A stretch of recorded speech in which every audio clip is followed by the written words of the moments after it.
이번 이 시간은 NCCK 신학위원회하고 기독교대한복음교회하고 기본소득 한국네트워크가 공동 주최하는 그러한 시간입니다. 우리 NCCK 신학위원회에서는 지난 1년 동안, 1년 전부터, 그러니까 코로나 사태 이전이죠. 그때부터 해서 이 기본소득에 관한 주제에 관해서 굉장히 오랫동안 토론을 해왔습니다. 한 번에 이 세미나 토론회가 있었고 6번에 걸쳐서 연속 강좌를 작년부터 진행해오고 있던 차에 또 이러면 코로나 시대가 와서 또 우리가 또 시급하게 이런 중요한 전문가들을 모시고 이런 자리를 만들어야겠다라고 해서 이번 시간을 준비하게 되었습니다. 저는 그 사회를 맡은 NCCK 신학위원회 위원장 박찬웅이라고 하고요. 오늘 세 분 또 아주 훌륭하신 분들이 모셔서 발제를 해주실 텐데 우리가 시간적인 좀 제한이 좀 있고 하기 때문에 모든 순서를 2시간 안에 다 마치려고 지금 계획하고 있습니다. 그래서 발제 맡으신 선생님들께도 한 25분 정도씩 발제를 부탁드렸고 또 마지막 30분 정도 플로어에서 여러 가지 질문과 토론 이런 시간을 가지려고 하고 있습니다. 자, 그럼 곧바로 저기 인사말부터 보시면요. 거기 간략하게 저희가 써놨지만 우리가 과연 이 화두는 자본주의죠. 자본주의가 이제 새로운 어떤 패러다임 속에서 유효할 것이냐. 또 기본소득이라고 하는 불과 몇 개월 전까지만 해도 황당하게 들렸던 그러한 얘기가 우리 전 세계적인 어떤 그러한 중요한 대안으로 또 떠오르는 그런 마당에서 우리가 이렇게 인사말에 쓴 것처럼 여러 가지 고민을 심각하게 할 때가 되었다 하는 것입니다. 그래서 여기 바쁘신 중에도 많은 분들이 참석해 주셔서 감사드리고 또 유튜브를 통해서 참석하고 계신 분들도 감사의 말씀을 드립니다. 여기 여러분 갖고 계신 자료집에 보면은 자료집에 있는 순서대로 우리 진행될 텐데요. NCCK 신학위원회에서는 기본소득이 이 자본주의 사회에서 인간 해방에 과연 대안이 될 수 있을지에 대한 질문을 던지고 여기에 대해서 각계의 전문가들 세 분께서 응답을 하시고 또 그런 마지막으로는 이 류보선 교수님께서 거기에 대해서 전망을 또 한번 말씀해 주시고 또 여러분들께서도 마지막으로 질의응답하시는 그런 시간으로 이어지겠습니다. 죄송하게도 제가 간단하게만 소개를 드리겠습니다. 이승윤 교수님께서는 중앙대학교 사회복지학과에서 가르치고 계신 교수님이십니다. 기본소득이 주는 고민이라는 제목으로 발제하실 때 여러분들 많이 경청해 주시기 바라겠고 박수로 환영하겠습니다. 바로 제가 발표 시작하나요? 저부터 발표 시작하는 거예요. 네. 네, 안녕하세요. 먼저 이렇게 이야기 마당을 소비 자본주의 사회와 기본소득으로 마련해 주신 NCCK에게 감사드리고요. 제가 그동안 참여했던 기본소득 토론회와 조금 다른 성격으로 저도 이해를 하면서 조금 더 제가 그냥 마음속에 있었던 이야기를 나눈다고 생각을 하고 발표를 한번 준비해 보았습니다.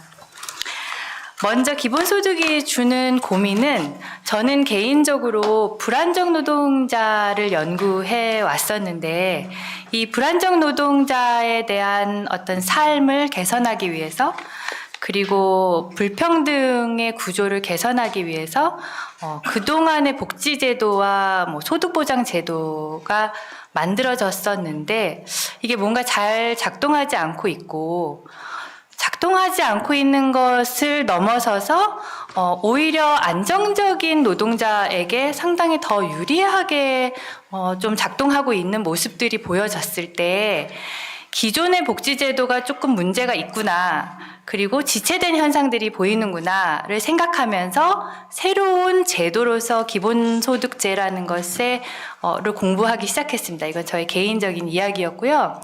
근데 그거와 함께 병렬적으로 있었던 것은 이제 노동자분들, 특히 한국의 불안정 노동자분들, 이제 더 구체적으로 말씀드리겠지만 이분들을 이제 연구를 위해서 인터뷰를 하면서 만났을 때 그 미시적인 차원에서 살펴봤을 때 정말 시장소득에 대한 의존도가 높으신 거예요. 그러니까는 노조에서도 많이 애를 쓰시고 계시는데 실질적으로 부당해고를 당하시거나 하청업체가 갑자기 돈 띄어먹고 가버리거나 이랬을 때 주위에 도와주시는 많은 활동가분들이 같이 으쌰으쌰해서 싸워보자 이러시면은 그럴 시간이 없다. 왜냐하면 당장 벌어야 된다. 당장 일을 해야 된다. 이렇게 말씀하시는 거예요. 그러니까 시장소득에 대한 한계 효용이 한국에서 너무 높은 상황에서는 단돈 1,000원이라도 2,000원이라도 버는 게 너무 중요한 거죠. 그 다음 두 번째로는 아플 때도 일을 하게 되시는 분들을 보게 됐어요. 그런 경우에도 내가 아픈 것보다는 즉각적으로 시장소득을 더 늘려서 그리고 노후소득 보장을 얘기를 할 때도 노후소득 보장에 대한 관심보다는 예를 들어서 죽을 때까지 일을만 할 수만 있어도 좋겠다. 이런 말씀을 하시는 걸 보고 그 다음부터 이제 깊은 모두 많은 분들이 같이 고민을 하시겠지만 고민을 하게 되었던 것은 이게 인간의 본연의 모습이었던가? 인간이 삶을 영위하기 위해서 활동을 하고 어떤 창의력을 발휘하고 놀이도 하고 모험도 하고 공부도 하고 배움도 갖고 이런 것들이 이렇게까지 시장소득에서의 가격 매김에 의해서 결정이 되고 그 가격에 따라서 내 삶의 모습이 어떻게 결정돼야 된다면 이게 우리가 인간이 다중활동을 하는 존재라고 생각했을 때 이게 우리의 모습인가? 그리고 우리가 살고 싶은 모습인가? 이런 고민을 하게 되었던 것입니다. 그래서 첫 번째 질문을 조금 더 구체적으로 말씀을 드리면 인간이 자본주의 사회에서 삶을 영위하기 위해서 일단 지금 소득 보장이라는 게 필요한데 적정 수준의 소득을 보장을 받고자 했을 때 이것이 꼭 가격이 매겨지는 그 다음에 내 쓸모와 가치가 매겨지는 정의되는 일을 통해서야만 소득 보장을 받아야 할 것인가?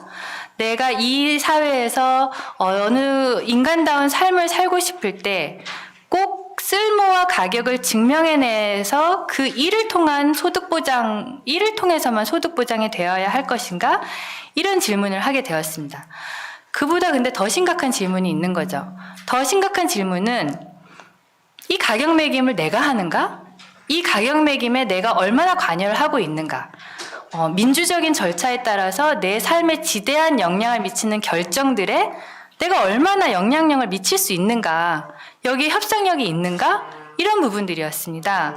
그러니까 가격 매김이 되고 있는 상황에서 이 가격 매김에 대해서 제가 들어갈 수 있는, 그러니까 노동자가 관여할 수 있는 그 협상력과 여력이 점점 줄어들고 있을 때는 그러면 타인의 인정과 가격 매김에 의해 충족될 수 있는 타인에 의해서만 될 수 있는 이런 즉자화된 상태에서는 그 다음부터 또 문제는 뭐냐면요. 그러면 이 총량 자체가 줄어들고 있다는 논의가 막 되고 있는데 미래의 일자리가 줄어들고 있는데 이 상태에서 가격 매김도 어려워지는데 가격을 또 매겨지기 위해서 그렇게 애를 써야 되는 거예요. 일자리 총량이 줄어들고 있다면. 요게 하나가 문제가 있고 거기서 또 나가는 거는 그 일자리 자체가 가격이 매겨지는 듯 하면서도 안 매겨지는 듯한 모호한 일자리들이 생긴다는 부분까지 가고 있는 겁니다. 이 상황에서 이렇게 지켜만 보고 있을 것인가에 대해서 우리가 충분히 대안적인 상상력을 발휘해서 충분히 새로운 분배 제도와 소득 보장 제도를 생각해야만 하는 때라고 주장을 하고 싶습니다. 그러면 노동시장이 구체적으로 어떻게 변하고 있길래 이 직자화된 상태에서 가격 매김은 더 낮은 협상력에서 당하고만 있는 것이고 그 가격 매김이 부당하게 이루어지고 있는 상태에서도 그것마저 줄고 있으니까는 그거라도 받기 위해서 애를 써야 되는 이 상태가 구체적으로 언제부터 시작해서 어떻게 지금 흘러오고 있는 것인지에 대해서 말씀을 조금만 더 구체적으로 드려보겠습니다.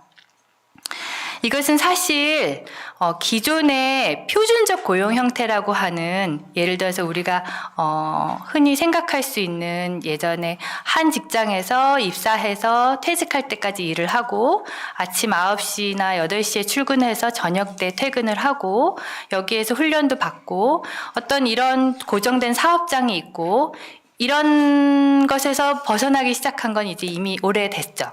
그다음 내가 내 고용주가 누구인지 알고. 근데 이것이 사실 제조업에서 서비스업으로 산업구조가 변하기 시작하면서부터 변화가 시작됐다고 봅니다. 그러니까 기업들은 불필요한 일이라고 생각되는 것들, 예를 들어서 핵심 기술이라든가 핵심 업무 아닌 것은 이미 털기 시작했습니다. 이 방법들은 외주화를 통해서 하청 노동 시장의 확대를 통해서 이루어지고 있습니다. 이것은 제조업에서 서비스업으로 이루어지기도 조금 전부터도 이미 핵심 기업들에서 일자리 털기가 시작이 되었고요. 서비스업에서는 지금 현재 한국 같은 경우에는 한국 노동시장은 하청 노동시장이라고 해도 좋을 만큼 하청은 정말로 만연되어 있습니다. 여기에서 중요한 지점은 고용주가 누구인지 벌써 모호해지기 시작했다는 거죠. 그러면 그 전에 노동자를 고용을 하면서 같이 생산을 어느 정도의 책임을 지었던 것에서 이 책임을 지어줄 고용주, 주체가 누군가가 모호해진 것입니다. 이것이 사회보장제도에 상당히 중요한 함의를 가지는 이유는 지금 현재 전국민 고용보험도 논의가 되고 있는데요. 고용주를 찾아서 같이 기여금을 내던 방식이 고용주를 찾기가 어려워지는 거예요. 누가 나의 진짜 고용주인가에 대해서부터 애매해지기 시작하는 것입니다. 하청 노동 시장이 증가하고 자영업도 우리나라는 다른 OECD 국가들보다 높고 자기가 자신을 고용을 한 상태이죠. 그러니까는 내 몸인데 뭐 이러고선 장시간 근로에 대한 규제가 없이 계속 갈 수 있는 거고요.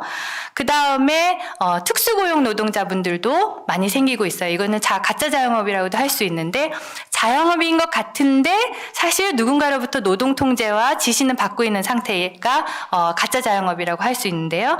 가짜 자영업도 있고요.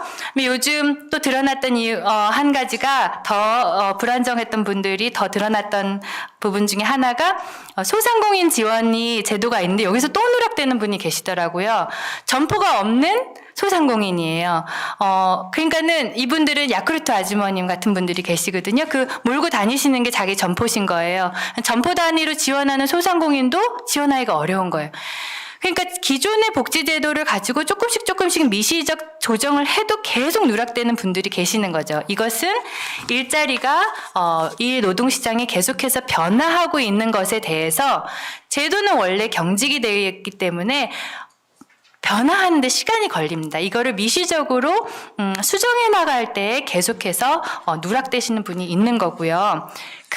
그런데 이런 다양한 모습들의 확대가 상대적으로 빠르게 이루어지고 있다는 부분입니다. 그러면 이 부분을 저는 이제 액화노동이라는 이름으로 한번 개념화를 해보았습니다. 예전에 이 액화노동은 고용관계가 모호하고 평가자가 다수화되어 있고 쉼과 일의 경계가 모호하고 비생산적인 시간과 생산적인 시간이 모호하고 또 작업 장소와 사적 공간들의 경계가 무너지는 것입니다. 이것은 기존의 사회보장제도, 복지국가에 아주 큰 함의를 줍니다.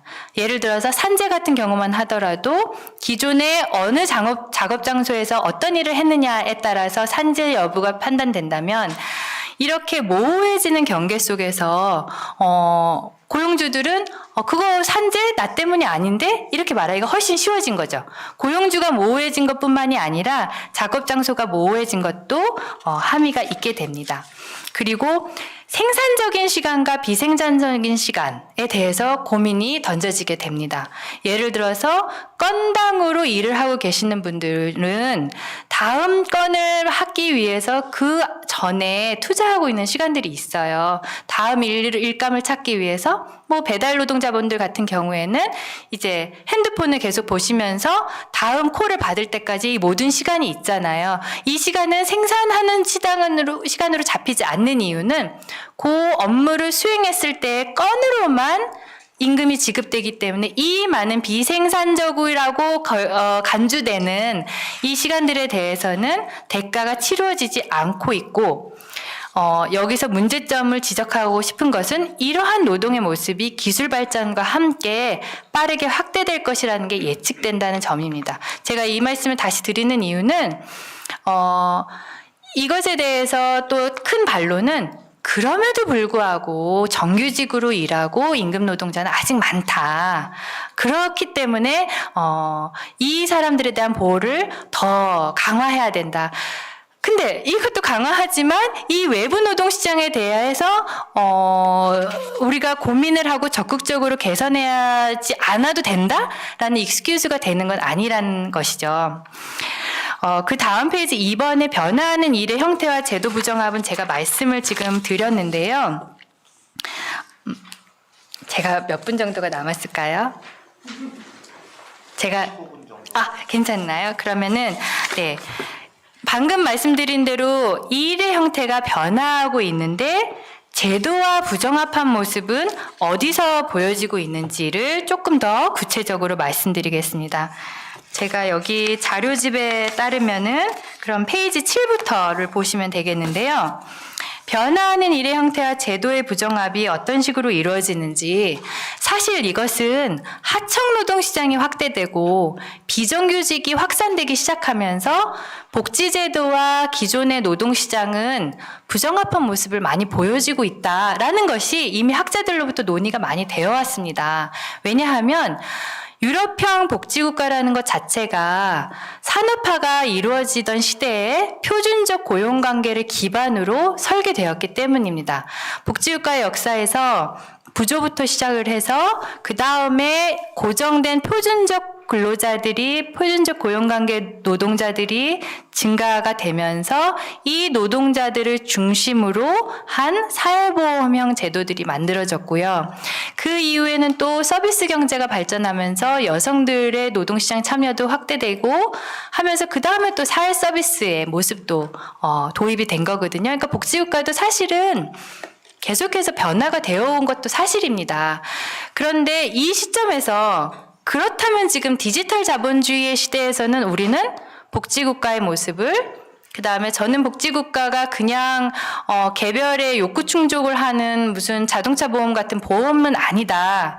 복지국가라는 것은 우리가 같이 사는 하나의 집, 연대, 그다음 공동체, 그 다음에 무엇보다도 가장 중요한 불평등 문제를 적극적으로 해소할 수 있어야 된다라고 본다면, 디지털 경제에서는 이 복지국가가 특히 산업사회에서 만들어졌던 초기에 그렇게 형성이 되었던 복지국가가 여러 모습에서 부정합하고 지체되는 모습을 보여주고 있다는 것입니다. 그럼 8페이지에서 말씀을 드려보면요. 지금 그럼 어디까지 왔는가 했을 때 제조업 기반의 산업자본주의에서 서비스 경제, 금융자본주의, 인지자본주의, 디지털 자본주의까지 얘기가 되고 있는데, 여기서 핵심적인 것은 아마 생산자들이 자본을 축적하는 방식에 근본적으로 변했다는 것에 우리가 초점을 맞춰볼 필요가 있습니다. 이 얘기는 뭐냐면요. 플랫폼 기업들은 노동력 자체가 그렇게 중요하다기보다는 노동력과 함께 일반 지성과 일반 사람들이 제공하고 있는, 무료로 제공하고 있는 여러 데이터들이 시장에서의 권력을 결정하는 상당히 중요한 자원입니다. 그런데 이 자원은 무료로 얻어지고 있다는 것이죠. 예를 들어서 별점 주기, 그 다음에 댓글 달기, 블로그 쓰기, 여러 가지 우리 인간 그냥 누구나가 하고 있는 활동들이 빅데이터로서 이것이 어떤 자원으로, 이 캐피탈보다 더 중요한 자원으로 활용되고 있는 시대가 간 거죠. 그렇기 때문에 이 부분이 중요한 이유는 고용주들이, 사업가들이 노동자와 타협할 동기가 현격히 줄어진다는 것입니다. 노동자를 보호하고 노동자와 타협을 해야 되고 협상을 해야 되는 것들이 이제 인센티브 내가 왜 그렇게 해야 될 것인가? 이렇게 물어진다면은 그 노력을 덜 하게 될 수 있는 거고요. 그 다음에 이러한 플랫폼 기업들은 또한 네트워크 효과가 갖고 있어요. 그 얘기는 뭐냐면 이미 가상의 공간, 그러니까는 클라우드 공간에서 지대를 많이 점유하고 있는 플랫폼 기업일수록 더 독점화가 쉽게 되어 있습니다. 예를 들어서 다음이나 네이버 같은 데에 다른 플랫폼 기업이 같이 들어와서 게임이든 광고이든 하는 것이 더 수월하지 새롭게 유저들을 만들어내는 것이 더 어려운 거예요. 그렇기 때문에 플랫폼 기업들의 독점화 효과는 이전의 자본주의보다 더 쉽게 이루어질 수 있다는 것인데도 불구하고 여기에 대한 규제가 지금 제도의 경직성 때문에 빠르게 이루어지지 않고 있다는 것입니다. 그래서 플랫폼 경제, 디지털 자본주의에서 우리는 노동자의 불안정성에도 주목을 해야 되고, 두 번째는 확대될 수 있는 불평등에 주목을 할 필요가 있는 것이라고 볼 수 있겠습니다. 그러면 9페이지에서 과연 저에게 이제 처음에 발표를 요청하셨을 때 질문, 기본소득이 인간 해방의 대안이 될 수 있을까? 기본소득이 인간 해방의 대안이 될 수 있을까? 이렇게 질문하시면은 세모 답이 될 것 같아요. 왜냐면은 이거 하나만으로는 되지 않기 때문이죠. 그러니까 기본소득이 인간 해방의 대안이 될 수 있도록 협상력을 미시적인 차원에서 노동자들이나 개개인들에게 줄 수 있다면, 그 다음에 조금 더 인간의 본연의 모습에 가까워질 수 있게 할 수 있다면, 조금 더 자원봉사를 더 할 수 있게 한다면, 내 공동체에 더 관심을 갈 수 있게 한다면, 그래서 조금이라도 다른 제도들에 더 힘을 실어줄 수 있다면, 기본소득이 인간 해방에 기여를 할 수 있지 않을까 하는 생각에 저는 이 소 제목은 기여를 할 수 있다라고 이제 말씀을 드리고 싶었던 것이고요. 일단 저는 이제 학계에 있기 때문에 기본적으로 하고 있는 생각은 지식 생산 자체가 궁극적으로는 인간 해방을 목표로 하고 있어야 하는데, 그렇다면은 인간 해방이 무엇일까? 인간 해방이 무엇일까라고 생각했을 때는 이거는 이제 에릭 올린 라이트의 말인데요. 인간에 대한 억압과 사회적 불평등을 제거하고 인간의 삶을 풍요롭게 하는 것이라고 말한다면, 이 풍요롭게 하는 것이라는 것은 소위 어떤 금전적인 물질적인 풍요로움을 말하는 것은 아닙니다. 정신적으로 행복감, 그리고 내가 다중 활동을 하는 인간으로서 인간의 모습으로서 풍요로운 삶을 살 수 있는 것, 그것이 이제 삶의 풍요라고 할 수가 있겠습니다. 그렇다면 10페이지를 말씀드리면, 그 풍요에 다다르기 위해서 일단 기본소득제를 생각을 한다면, 기본소득제가 그냥 다 걷어서 분배한다 보다는 깊은 철학이 있어야 된다고 생각을 해요. 그렇기 때문에 그런데 인간 해방을 위해서 그 지향점을 가지고 간다고 했을 때 그 안에 세부 원칙이 있겠습니다. 그 중에 첫 번째가 사회정의를 실현할 수 있어야 된다는 거죠. 그 얘기는 뭐냐면은 모든 사람들이 풍요로운 삶을 누리는 데 필요한 물질적, 사회적 수단에 평등하게 접근할 권리가 있어야 된다. 그래서 모두의 몫이었던 공유부에 대해서 모든 사람에게 공유지분 배당권을 보장하는 것이다. 사회정의 실현의 측면에서 기본소득은 이러한 사회정의 원칙을 기본소득제가 내재하고 있다라고 볼 수가 있는 것이고요. 공유부를 배분하는 것이기 때문입니다. 두 번째는 정치정의를 실현할 수 있어야 된다는 것입니다. 이것은 지금 현재 어떤 사람들이 여기 용해인 전 대표님도 계신데 어떤 분들이 의원이 되는가, 어떤 분들이 대표성을 가지고선 정치적으로 발언을 할 수 있을 것인가, 이것이 기존의 어떤 물질적 자산과 분리되어 있지 않다는 것이죠.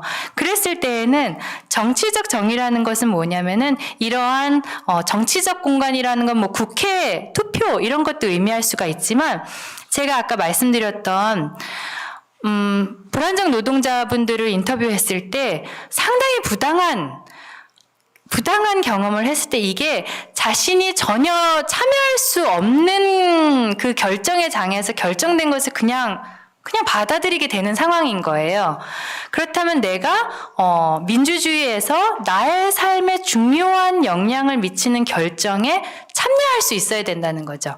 근데 이 참여하려면 시장 소득에 대한 절절한 의존도를 낮출 수 있다면 우리가 여러 참여를 통해서 정치적 참여도 그런 의미에서 가능할 수 있다. 그러니까 이거는 어떤 민주주의 배당의 차원에서도 마찬가지이고 시장 소득에 대한 의존도를 늘려서 정치 활동과 내 삶에 영향력을 미칠 수 있는 어떤 협상력에도 더 높일 수가 있다입니다.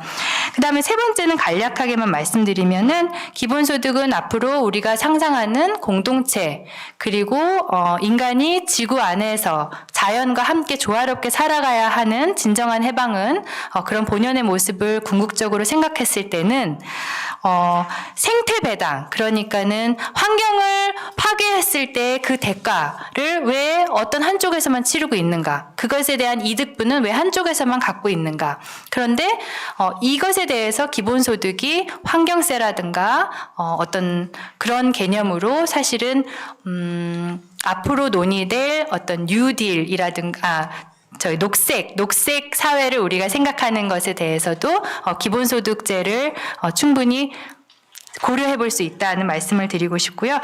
말씀드리고 싶었던 것은 환경정의 원칙, 정치정의 원칙, 그다음에 사회정의 원칙이 기본소득 안에 내재되어 있는 원칙이 되어야 한다는 것입니다. 마무리를 하겠습니다. 궁극적으로 드리고 싶었던 말씀은 자연 안에서 함께 그 다음에 지속적인 자연을 같이 생각하고 공동체를 생각하고 여기에서 다양한 활동을 하는 다중인간의 본연의 모습을 찾아보자. 그걸 하기 위해서 기존의 제도들이 어떤 한계를 갖고 있는가 이 한계들을 미시적으로 수정하는 것만으로 가능하겠는가 그게 아니라면은 상당히 상상력을 발휘를 해서 우리가 그냥 사실은 간단한 거예요. 공동의 부를 같이 나누자는 거죠. 그게 근데 만병통치약은 아니고 이것부터 적극적으로 시작을 해서 다른 것들이 좀 더 본연의 모습을 찾을 수 있도록 제도도 사실 지금 소득보험제도가 사실은 모두를 커버를 해야 되는데 안 되고 있잖아요. 그럼 제대로 된 보험이 될 수 있도록 이것이 같이 제도조합이 돼야 된다는 것입니다. 11페이지 마지막으로 말씀드리고 싶었던 것은요. 노동의 의미에 대해서 다시 질문을 던진다면 기본소득제를 통해서 상품화된 노동이 아닌 우리가 다른 노동을 한번 상상을 해보았으면 좋겠다는 것입니다. 그러니까 이렇게 노동의 의미 자체가 변하게 되면 개인들 삶의 방식이 변할 수도 있고 그 다음에 궁극적으로 사회의 모습이 변할 수 있을 것입니다. 근데 노동의 의미가 바뀌기 위해선 또한 또 사회가 바뀌어야 되는 거죠. 지금은 타인에 의해 인정되어야 하는 일과 이런 것들에 대한 어떤 제약들을 없애고 아동기서부터 모든 개인들에게 타인의 인정과 무관하게 자연스럽게 다양한 활동을 접할 수 있는 자유가 주어지고 이 과정을 통해서 일과 노동이 또 공부, 실험, 탐험활동, 자원봉사, 교류 이런 다양한 문화적 예술적 활동과 조화를 이룬다면 가격이 매겨질 수도 있는 생산적 활동은 그 중에 하나의 활동이 된다는 거죠. 인간의 활동이 여러 가지가 있는데 그 중에 하나가 생산적 활동이 되는 것이고 그렇게 된다면 지금의 가격 매김에 대해 온 포커스가 노동은 딱 그거다라고 하는 것에 대한 강조도 그래서 생산성에 대한 강조도 줄어들 것이다라고 상상을 같이 해봤으면 좋겠습니다. 마치겠습니다. 감사합니다.